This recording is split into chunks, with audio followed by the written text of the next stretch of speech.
Hey, bro. What's... How are you feeling today? Oh, good. Yeah, good. Interested to hear what you've got to ask me. Mm. Could you introduce yourself and say what you do? Oh, okay.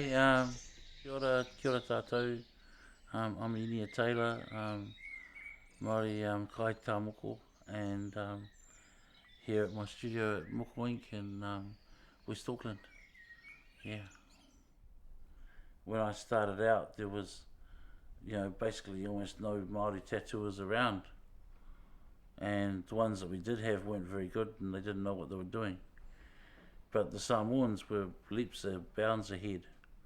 They were still practicing their pēa, and it got pretty close to being extinct, even in Samoa. But within Māoridom, no one had been tattooed for almost 100 years, and not with the awa, with the traditional tools. So when we sparked those back up again, that was a big step, you know. He did so much. Paulo did so much for the culture. He kept it alive. He took it into theatres and did a play about a guy getting a pēa.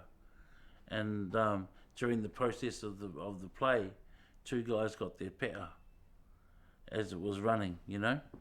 Each night he just sat there each night doing. And so he brought it. He kept it alive. He was tattooing at all the Pacifica festivals, and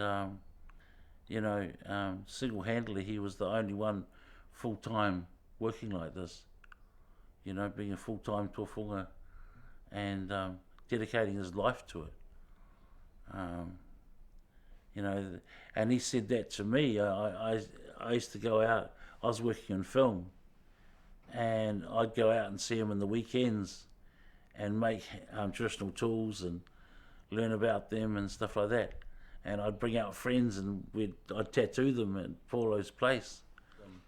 Because when I went round Europe and round America after I'd done that Once a Warriors film, and that had become quite popular in Europe and America and through the islands, everywhere I went, they said, "Oh, the best tattooer in the world lives in Otara." Whether he held a tattoo machine or whether he held the he was the best in the world. Um, I think it's an incredible thing. It's it, it, for people that become sokomiti, they and get the pēa, all the malu. Um, it really strengthens who they are. You must have seen that and felt that, eh?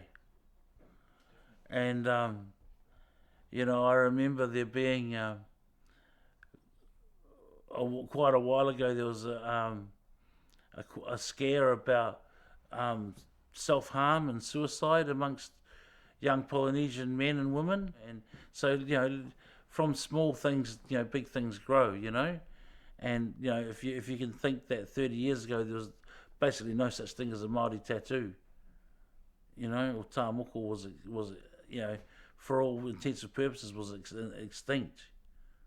There was no one wearing it on their face. There was no one wearing it on their legs. There was no one wearing it almost anywhere. Do you know what I mean? And that's changed. Now look at it. I mean, you see moko kauai at every time you go to the shops or airport or watch the news. You know what I mean? And I think each generation has their own hurdles to jump, but hopefully there's not as many as the previous generation. You know what I mean?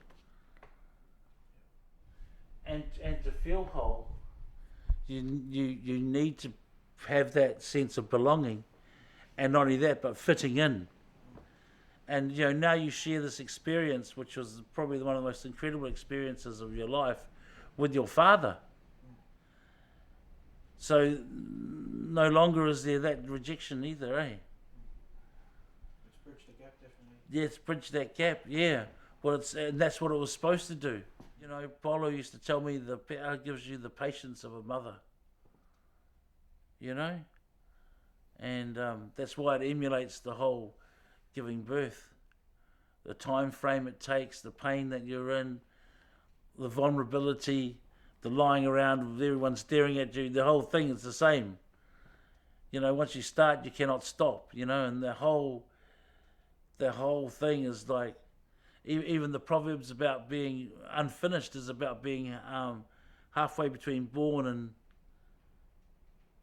and being inside the womb and being outside the womb. You're only halfway out, you know, and that's why the belly button is the last piece tatau, you know, is that second severing of the umbilical cord. The first time your umbilical cord is cut, you're to be looked after by a whole lot of people and brought up into a society.